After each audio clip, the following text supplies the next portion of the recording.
Hi hello every one welcome to the one life one voice. நம்ம இன்றைக்கி எதை பற்றி பார்க்க போகிறோம்னா, நம்ம லாஸ்ட்டாக பார்த்த ட்ராமாவோட அடுத்த எபிசோடு தான் பார்க்க போகிறோம். லாஸ்ட் எபிசோடில் என்னாச்சுன்னா, நம்ம ஹீரோ வந்துட்டு அவங்க அப்பாவோட ஆவியோட போய் பேசிட்டு வந்துட்டான். அதுக்கப்புறம் அவனுக்குள்ளேயும் ஃபீலிங்ஸ் வளர ஆரம்பிச்சது. அவன் தம்பியோட ஒன்றா சேர்ந்தான். அப்புறம் ஹீரோயினுக்கு வந்துட்டு ஒரு தேங்க்ஸ் சொல்லணும் அப்படிங்கிறதுக்காக அவனோட பிளட்டில் ஆன ஒரு பொட்டை கொண்டாந்து வச்சுக்கிட்டு இருந்தான். அப்போ இருந்துட்டு, எனக்காக நீ எவ்வளவோ பண்ணியிருக்க. நான் முன்னாடியெல்லாம் என்ன ஒரு கொலைகாரனா, ரொம்ப ரகடானவனா பார்த்த உலகம் இப்போ என்னை கொஞ்சம் அன்பானவனா பார்க்க ஆரம்பிக்குது. அதுக்கெல்லாம் காரணம் நீ தான். அது மட்டும் இல்லாம, இங்க இருக்கிறவங்க என்ன ஒரு மரபொம்மையா தான் பார்த்தாங்களே ஒழிய, ஒரு ஆயுதமா தான் பார்த்தாங்க. ஆனா நீ என்ன பார்த்த விதமே வேற. அது எனக்கு ரொம்ப புடிச்சிருந்தது அப்படிங்கிற மாரி சொல்லிக்கிட்டு, சரி சரி பயப்புள்ள ரொம்ப திருந்திட்டான் போல. இனிமேல் ஒண்ணும் பிரச்சனை இல்ல போல அப்படிங்கிற மாரி யோசிச்சுட்டு இருக்கும்போது, அதனால உனக்காக நான் என்ன பண்ண போறேன்னா, அந்த இம்மார்ட்டல் காட்ஸ் எல்லாத்தையுமே அழிச்சு, உன்னோட வீட உனக்கு குடுக்கப் போறேன் அப்படின்னு சொன்ன உடனே, அவ உடனே சேட் ஆயிடுறா. என்னாச்சு திடீர்னு ஒரு மாரி ஆயிட்ட?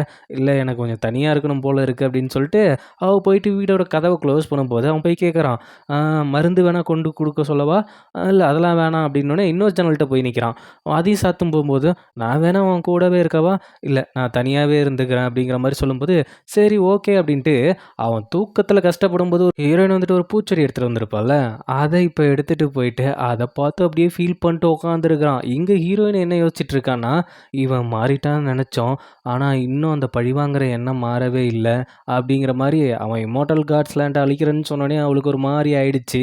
நம்ம கஷ்டப்பட்டதெல்லாம் வேஸ்ட்டா போச்சோ அப்படிங்கிற மாரி. பயபுள்ள பூவ வச்சுட்டு ஃபீல் பண்ணிட்டு உட்காந்துருக்கிறப்ப, டிராகன் பயபுள்ள வரான். "என்ன மன்னிச்சுருங்க" அப்படின்னு கேட்குறான். "நீ எதுக்கு இப்போ சம்மந்தமே இல்லாம மன்னிப்பு கேட்குற?" "இல்ல, உங்கள 2 பேத்தையும் பிரிக்கிறதுக்கான ஒரு வாள் சிதறி கிடக்கு. அது வெள்ளி நதிக்கு கீழ இருக்கு. அத போய் எடுத்துட்டு வாங்க அப்படின்னு சொல்லியிருந்தீங்கல்ல. இப்போ போய் நான் அத தேடி பார்த்தேன். அதில ஒரே ஒரு பீஸ் மட்டும் கிடைக்கவே இல்ல. அதனால அந்த வாள் ஒண்ணு சேரவே சேராது. இப்போ நான் என்ன பண்றதுன்னு தெரியலையே. இப்போதைக்கு அந்த வாளுக்கு தேவைப்படவும் படாது." அப்படிங்கிற மாரி சொன்னதுக்கப்புறம், ஏன்னா இப்ப தான் ஹீரோயின் மேல ஃபீலிங் வந்துடுச்சே. எப்படி 2 பேரும் தனியா பிரிஞ்சிருக்கு எப்படி யோசிப்பான். அதனால கொஞ்சம் பயப்புள்ள வேணாம் அப்படின்னு சொன்னோனே, இப்ப நான் இத என்ன பண்ணணும்? வேணான்னு சொன்னதுக்கு அப்புறம் இத நீ என்ன பண்ணணும் அப்படின்லாம் கேட்கக்கூடாது. சரிங்க அப்படின்னு சொல்லிட்டு டிராகன் பயப்புள்ள அத வெளியில எடுத்துட்டு போறான். அங்க இருந்த ஹீரோவோட தம்பி பார்த்துட்டு, "இத ஏன் என் அண்ணன் வேணான்னு சொன்னா அத நான் வேணும்னு வச்சுக்க கூடாதா? அ அத குடு" அப்படிங்கிற மாரி அவன் வாங்கி வச்சுக்கிறான். அங்க கட் பண்ணி நம்ம சேட்சோன தான் காமிக்கிறாய்ங்க. 2 எபிசோடா அவன காணோம் அப்படின்னு பார்த்தா, எங்க இருக்காங்கன்னா, அவன வந்துட்டு ஜெயில்ல போட்டு அடைச்சு வச்சிருக்காய்ங்க.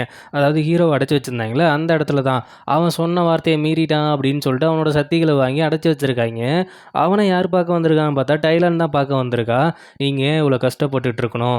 நான் என்ன கஷ்டப்படணும்? நீங்க வேணா உங்க அண்ணன்கிட்ட மன்னிப்பு கேட்டா, திரும்பி அவரு உன்ன திரும்பி கூப்பிட்டுப்பார்ல." "எது? எனக்கு புடிச்ச ஒரு பொண்ணுக்காக அவள காப்பாத்தணும்னு நான் போனது இது பெரிய குத்தம். அதனால நான் அவர்ட்ட மன்னிப்பு கேட்கணும்னா, என்னால கேட்க முடியாது." அப்படிங்கிற மாரி, அவ வந்துட்டு இவன் மேல இருக்கிற லவ்வுல இங்க வந்து பார்க்க வந்திருக்கா. இவன் இந்த அளவுக்கு பைத்தியக்காரத்தனமா இருக்கானே அப்படின்ட்டு, அவன் ஒரு உண்மைய சொல்லிர்றா. "உங்கள தேடி அவ வருவா. கண்டிப்பா வருவா. நான் இந்த மாரி இந்த கண்ணாடியில பார்த்தேன். உங்களுக்கும் அவளுக்கும் கல்யாணம் ஆகுற மாரி இருந்தது. ஆனா அது ஹியூமன் லேக்ல நடக்கிற மாரி இருந்தது." அப்படிங்கிற மாரி ஒரு வார்த்தைய சொன்னோனே, "என்ன சொல்ற? அது ஹியூமன் லேக்ல நடக்கிற மாரி இருக்கா? அப்ப எனக்காக ஒரு உதவி பண்ணுவியா?" "என்ன உதவி? என்ன இங்கேருந்து அந்த ஹியூமன் லேக் கூட்டு போறியா? நான் அங்கேருந்து குதிக்கணும்." அப்படிங்கிற மாரி சொல்லும்போது, "என்ன லூசுத்தனமா பேசுறீங்களா? அ இங்கேருந்து நீங்க குதிச்சீங்கன்னா, நீங்க மனுஷனா போவீங்க. மனுஷனா போனதுக்கு அப்புறம் அங்க என்ன உங்களுக்கு விதி விதிக்கப்படுதோ, அது கரெக்ட்டா நடந்துச்சுன்னா பிரச்சனை இல்ல. ஆனா அது ஒரு பாவமா உங்கள தினமும் தினமும் தண்டிக்கிற மாரி, ஒவ்வொரு டைமும் நீங்க இறந்து இறந்து ஒரு இதா பொறந்து மறுபடியும் அத அனுபவிச்சுக்கிட்டே இருப்பீங்க. இது உங்களுக்கு தேவையா? ஒரு லவ்வுல இருந்தா தான் லவ்வோட ஃபீல் உனக்கு புரியும். தயவு செய்து உன் கால்ல விழுந்து கேட்கிறேன். இங்கேருந்து என்ன வெளியில தப்பிக்க கூட்டு போ." அப்படிங்கிற மாரி ஒரு வார்த்தைய விட்ட உடனே, அவளுக்கு ஒரு மாரி ஆயிடுது. ஏன்னா, இப்போ வந்துட்டு இவன் மேல இருக்கிற லவ்வால தான் இங்க பார்க்க வந்திருக்கா. அந்த லவ் அவனோட கண்ணுக்கு தெரியலையே அப்படிங்கிற மாரி ஒரு வருத்தத்தில, அவன வெளியில கூட்டு வரா. வெளியில கூட்டு வந்த உடனே, அந்த இடத்துல குதிக்க போறான். அப்போ ஒரு வார்த்தைய சொல்றான். "அடுத்த ஜென்மத்தில இதுக்கான இத நான் உனக்கு பே பண்ணுவேன்." அப்படின்னு சொல்லிட்டு, அவன் அங்கேருந்து அந்த ஹியூமன் லேக்குங்கிற இடத்துக்குள்ள குதிச்சிடுறான். அத அவங்க பொறுத்தவரைக்கும் அது நரகத்தின் வாசல்னு வச்சிருக்காய்ங்கன்னு வச்சுக்கங்களேன். இவ டைலன் என்ன பண்றான்னா, "நீ கேட்ட ஒத்த வார்த்தை என் மனச ரொம்ப தொலைச்சிடுச்சு. எப்படி காதல் பண்ணாத எனக்கு உன்னோட காதல் புரியுமான்னு கேட்டியே, அதே மாரி தான் எனக்கு உன்ன தவிர இங்க வேற எதுவும் முக்கியம் இல்ல. நீ எங்க போறியோ பின்தொடர்ந்து நானும் வரேன்." அப்படின்ட்டு அவளும் குதிச்சு அங்க இறந்துடுறா. இம்மோர்ட்டலா இருக்கிறவங்க எப்படி இறப்பாங்க அப்படிங்கிற மாரி ஒரு டவுட் வருதுல்ல, அத நான் சொல்றேன். கட் பண்ணி நம்ம ஹீரோயின தான் காமிக்கிறாங்க. அவ ஒரு கனவு கண்டுட்டு, அதிலிருந்து எழுந்திரிக்கிறா. என்ன மாரி கனவு வருதுன்னா, இவ வந்துட்டு அவங்க அப்பா, அம்மா கூட விளையாண்டுட்டு இருக்கிற மாரி வருது. அது மட்டும் இல்லாம, இவ ஓடி போயிட்டு யாரையோ கட்டி பிடிக்கிற மாரி இருக்கு. அந்த ஷாக்லேருந்து ஹீரோயின் எழுந்ததுக்கப்புறம் ஹீரோவ தான் காமிக்கிறாங்க. அவன் அரண்மனையில இருந்தாலும் அவனுக்கு குளிர்ற மாரி இருக்கு. என்னடா அப்படின்னு பார்த்தா, ஹீரோயின் போயிட்டு ரொம்ப கோல்டான ஒரு இடத்துல உட்காந்துக்கிட்டு, என்னோட சக்தி என்னன்னு நான் தெரிஞ்சுக்கணும். நான் யார் என்னன்னு தெரிஞ்சுக்கணும் அப்படின்ட்டு ஜூலி கிட்ட சொல்லிட்டு அவ ஒரு கோல்டான இடத்துல உட்காந்துருக்கா. அதுவும் பனி பெய்யுற இடத்துல. அவ கத்தி கதறி கூப்பிடுறா, "ஏய் வேணாம் வந்துரு. இந்த விஷயம் தெரிஞ்சா என்ன அவரு கொன்றுவாரு. வந்துரு வந்துருங்கும்போது, நீ வெளியில போடி. நான் பார்த்துக்கிறேன்" அப்படின்ட்டு அவ உறையிற அளவுக்கு பனியில உட்காந்துருக்கா. இதனால தான் அங்க ஹீரோவுக்கு குளிர்ற மாரி இருக்கு. அவன் அங்கேருந்து வந்த உடனே, "எதுக்காக இப்படி பண்ணிட்டு இருக்க? என்னோட ட்ரூ ஃபார்ம நான் தெரிஞ்சுக்கணும். நான் தெரிஞ்சுக்கணும். இங்க பாரு லூசுத்தனமா பண்ணிட்டு இருக்காத." "இல்ல, இல்ல நான் தெரிஞ்சுக்கிட்டே ஆகணும்." அப்படிங்கிற மாரி சொல்லும்போது, "நீ யாரா இரு? எப்படியா இரு?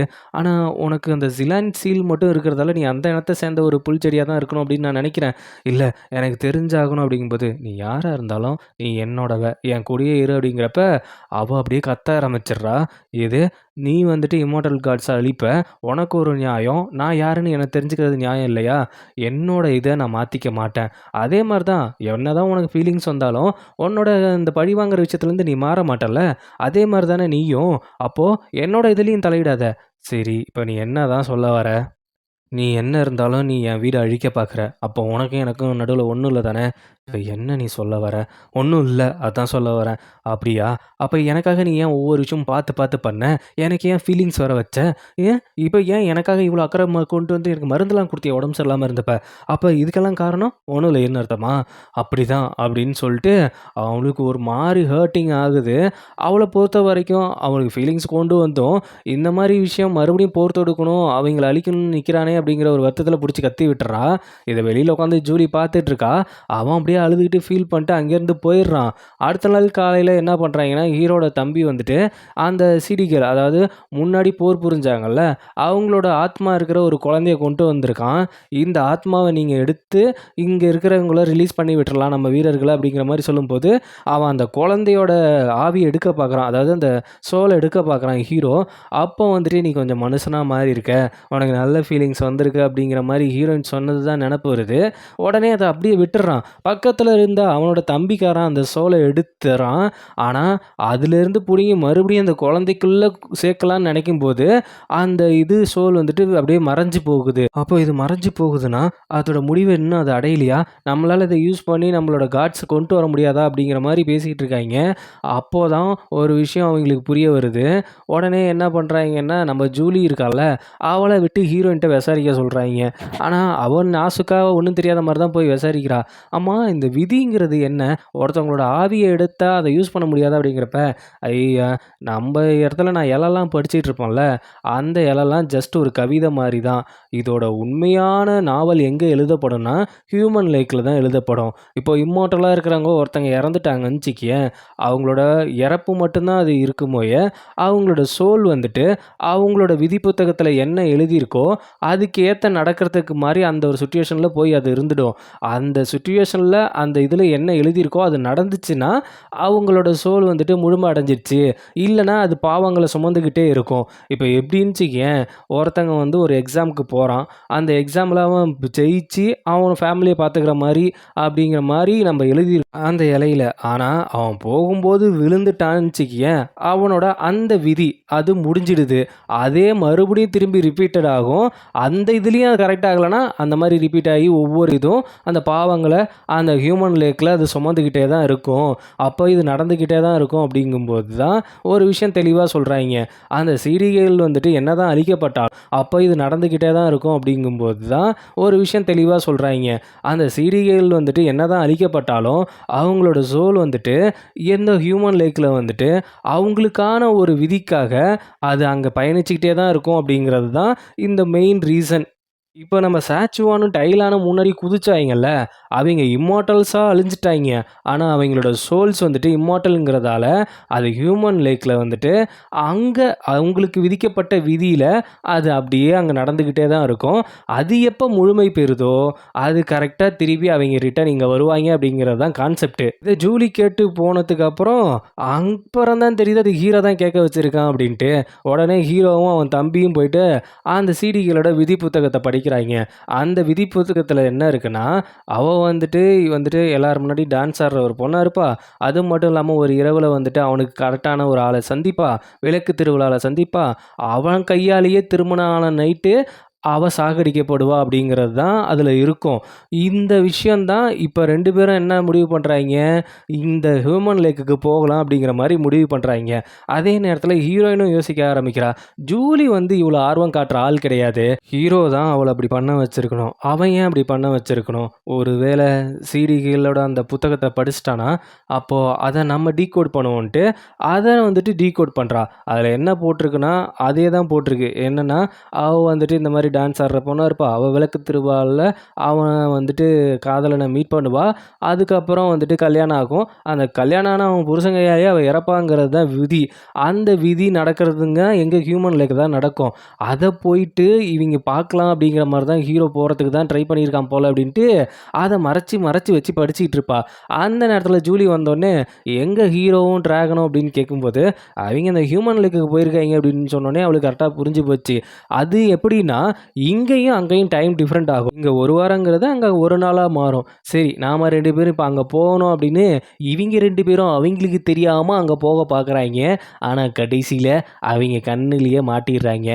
இந்த 2 கோழி குஞ்சுங்களும் தவிட்டு திங்க எதுக்கு வந்திருக்குது அப்படிங்கிற மாரி கேட்கும்போது, என்ன சொல்றதுன்னு தெரியாம, என்னோட பர்மிஷன் இல்லாம நீ இங்க வந்ததே தப்பு.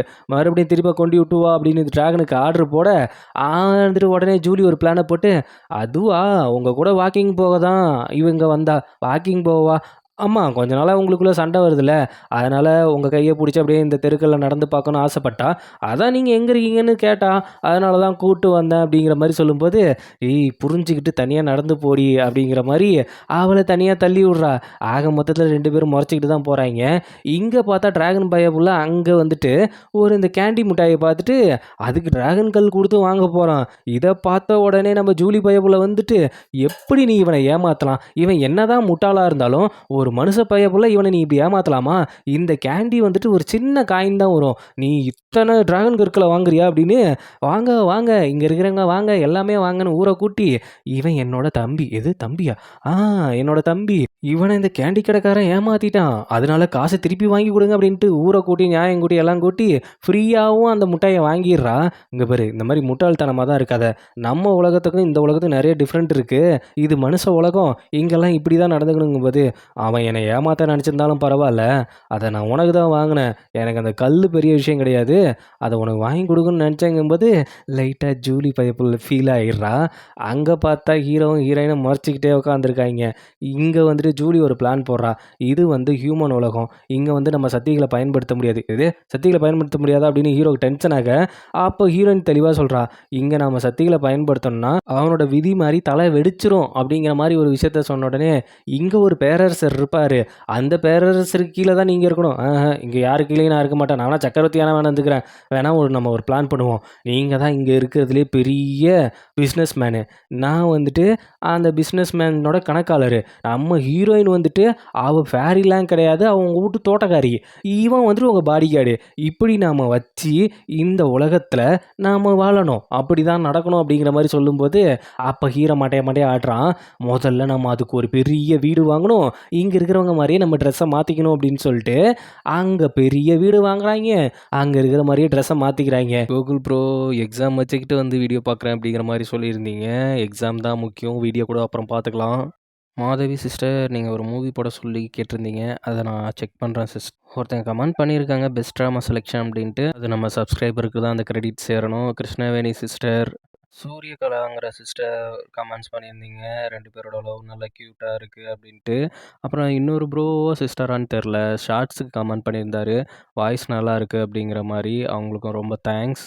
அடுத்த எபிசோட்ல கண்டிப்பா 2 ட்விஸ்ட் இருக்கும். அந்த ட்விஸ்ட்ட நீங்க கண்டிப்பா எதிர்பார்த்திருக்க மாட்டீங்க. நானே எதிர்பார்க்கல. என்னோட வீடியோ உங்களுக்கு பிடிச்சிருந்தா லைக் பண்ணுங்க, ஷேர் பண்ணுங்க, சப்ஸ்கிரைப் பண்ணுங்க. நோட்டிஃபிகேஷன் பெல் பட்டன மறக்காம கிளிக் பண்ணுங்க. கமெண்ட்ஸ் பண்ணுங்க.